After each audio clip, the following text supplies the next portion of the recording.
Hello welcome to మామా memes. ఈరోజు మనం బీట్రూట్ పచ్చడిని ఎలా తయారు చేయాలో చూద్దాం. ముందుగా దీనికి కావాల్సినవి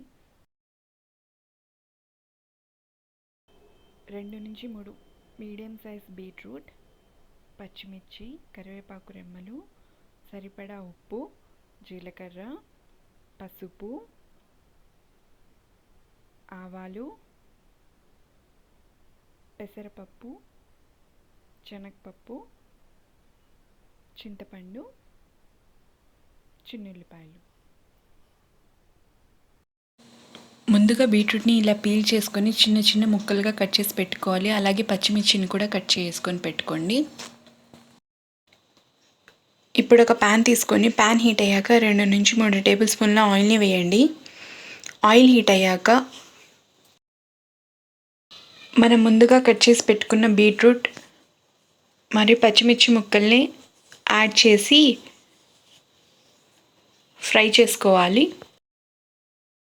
స్టవ్ని సిమ్లో పెట్టుకొని పచ్చివాసన పోయేదాకా మూత వేసి కుక్ చేసుకోండి. 5 నుంచి 10 నిమిషాల పాటు ఇలా కుక్ చేసుకోవాలి. మా పాప నా కోసం వెయిట్ చేస్తుంది. తనతో నేను ఇప్పుడు బ్యాట్ బాల్ ఆడాలంట. మా హస్బెండ్ వర్క్ చేసుకుంటున్నారు, సో నేను వెళ్ళి కాసేపు ఆడొస్తాను.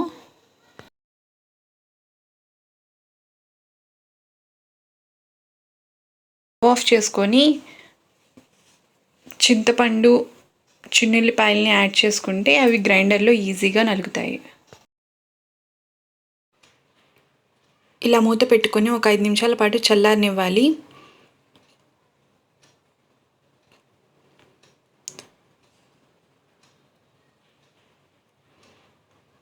చల్లారాక మిక్సర్ జార్లో ట్రాన్స్ఫర్ చేసుకొని ఒక చిటికెడు పసుపు వేసి కొంచెం పలుకులుగా గ్రైండ్ చేసుకోండి. గ్రైండ్ చేసుకున్నాక పోపు వేసుకుందాం. పోపు వేసుకోవడానికి మనం ఇంతకుముందు కుక్ చేసిన ప్యాన్లోని 2 టీ స్పూన్ల ఆయిల్ని వేసి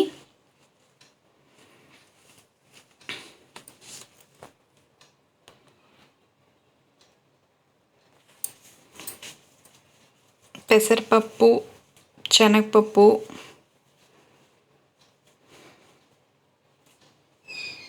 జీలకర్ర,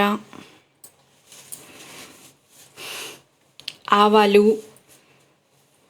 కరివేపాకు రెమ్మలు వేసి బాగా దోరగా వేయించుకోవాలి.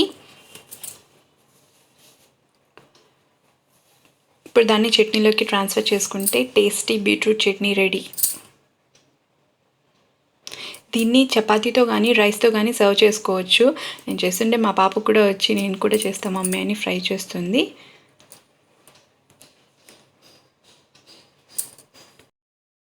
Thanks for watching. ఈ వీడియో మీకు నచ్చినట్టయితే please like, share, subscribe to my channel and press the bell icon for new notification and updates.